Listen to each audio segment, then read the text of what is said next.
ఈ కార్ రేస్లో ఈడీ విచారణ స్టార్ట్ కావడంతో గులాబీ నేతల్లో గుబులు మొదలైంది. కేసులో A3గా బిఎల్ఎన్ రెడ్డి, A2గా అరవింద్ కుమార్, ఈ నెల 7న A1 కేటీఆర్ని విచారించేందుకు ఈడీ రెడీ అవుతూ ఉండటంతో రాబోయే రోజుల్లో ఏం జరుగుతుందో టెన్షన్తో గులాబీ నేతలు హైరాణ పడుతున్నారు. ఓవైపు ఈడీ, మరోవైపు ఏసీబీ ఇలా రెండు సంస్థలు దూకుడిని ప్రదర్శిస్తూ ఉండటంతో ఫార్ములా ఈ రేస్ కేసులో ఎటువంటి పరిణామాలు జరుగుతాయో అని గులాబీ క్యాడర్ ఆందోళన చెందుతోంది.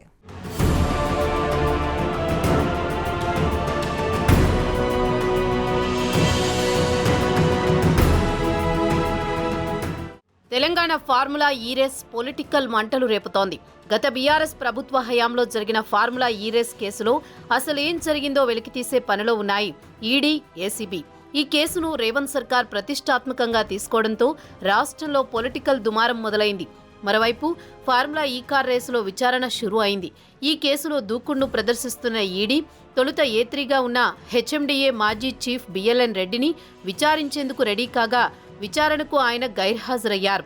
ఈ కేసులో విచారణకు మరికొంత సమయం కావాలని ఈడీ జాయింట్ డైరెక్టర్కు మెయిల్ ద్వారా లేఖ పంపారు. బిఎల్ఎన్ రెడ్డి అభ్యర్థనపై ఈడీ సానుకూలంగా స్పందించింది. మరో రోజు విచారణకు పిలుస్తామని బిఎల్ఎన్ రెడ్డికి ఈడీ సమాధానం పంపింది.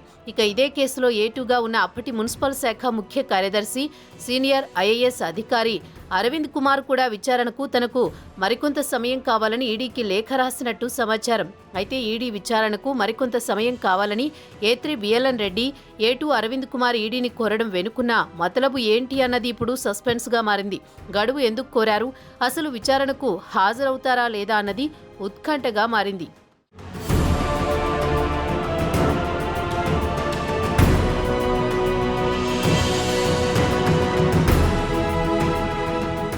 మరోవైపు ఫార్ములా ఈ రేసుపై విచారణలో అటు ఏసీబీ కూడా దూకుడును ప్రదర్శిస్తోంది. ప్రభుత్వ అనుమతి లేకుండానే విదేశీ కంపెనీకి 54 కోట్ల రూపాయల చెల్లింపులు జరిగాయన్న ఆరోపణలతో కేటీఆర్పై ఏసీబీ కేసు నమోదు చేసింది. రాష్ట్ర ప్రభుత్వ అనుమతి లేకుండా ఏకపక్ష నిర్ణయం తీసుకుని చెల్లింపులు జరిగాయని ఏసీబీ అధికారులు కేసులో పేర్కొన్నారు. దీనివల్ల హెచ్ఎండిఏపై అదనంగా 8 కోట్ల రూపాయల భారం పడిందని కోర్టుకు తెలిపింది ఏసీబీ. ఈ ఫార్ములా రేస్ రెండో సెషన్కి సంబంధించి ఎన్నికల కోడ్ అమల్లో ఉన్నా కూడా ఎన్నికల కమిషన్ అనుమతి లేకుండానే అగ్రిమెంట్ చేసుకున్నారని ఏసీబీ ఆరోపిస్తోంది. మొదటి అగ్రిమెంట్లో ప్రభుత్వం కేవలం ట్రాక్ నిర్మాణంతో పాటు ఏర్పాట్లు చేసేలా ఉంది.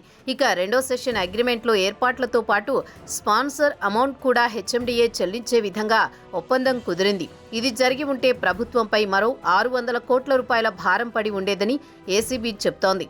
అయితే ఫార్ములా ఈ కార్ రేసుపై విచారణ రాజకీయ కక్ష సాధింపు అనడం అర్ధరహితమంటోంది ఏసీబీ.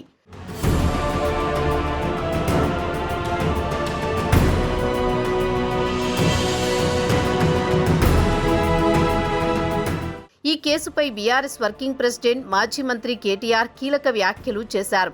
ఫార్ములా ఈ రేస్ కేసులో తెలంగాణ హైకోర్టులో ఎటువంటి తీర్పు వస్తుందో చూద్దామన్నారు. ఇందులో అవినీతే లేనప్పుడు కేసు ఎక్కడిది అని ప్రశ్నించారు. ఏసీబీ ఎఫ్ఐఆర్ తప్పు అని వ్యాఖ్యలు చేశారు. ఈ కేసులో ఈడీ ఎదుట ఈ నెల 7న హాజరుపై తన లాయర్లు నిర్ణయిస్తారని తెలిపారు. ఏసీబీ కేసులో అసలు పస లేదని, తనకు న్యాయస్థానాలపై నమ్మకం ఉందన్నారు. ఫార్ములా ఈ కేసు లొట్టపీసు కేసు అంటూ వ్యాఖ్యలు చేశారు. తనను ఏదో రకంగా జైలుకు పంపాలని ప్రభుత్వం చూస్తోందన్నారు. తనపై ఇది 6వ ప్రయత్నమని, రేవంత్కు ఏమీ దొరకడం లేదంటూ సెటైర్ వేశారు. 600 కోట్ల సంగతి అటుంచితే ఒక్క పైసా కూడా అవినీతి లేదన్నారు. కొత్త సంవత్సరంలో కాంగ్రెస్ ప్రభుత్వం కొత్త మోసాలకు పాల్పడే కుట్రలకు తెరలేపుతోందని కేటీఆర్ ఆరోపిస్తున్నారు.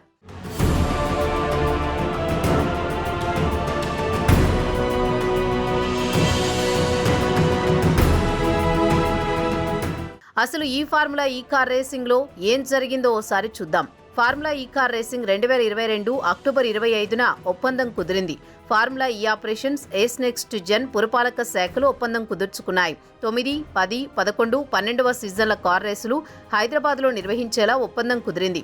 2023 ఫిబ్రవరి 10, 11 తేదీల్లో నెక్లెస్ రోడ్లో 9వ సీజన్ రేసింగ్ నిర్వహించారు.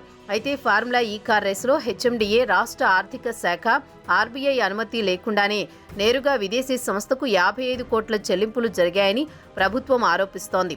వాటిలోనూ 46 కోట్ల వరకు డైరెక్ట్గా డాలర్ల రూపంలో చెల్లించడం ఉల్లంఘనే అనేది కేసులో ప్రధాన అభియోగం. విదేశీ సంస్థకు నగదు చెల్లింపులు ఎలా జరిగాయనే కోణంలో ఏసీబీ దర్యాప్తు చేస్తోంది. నిబంధనలకు విరుద్ధంగా ఈ రేసింగ్ నిధుల చెల్లింపునకు అనుమతులు ఎవరు ఇచ్చారు, నిధులు ఎక్కడికి చేరాయి, ఎవరెవరి చేతులు మారాయి అన్న దానిపై ఏసీబీ దర్యాప్తు చేస్తోంది.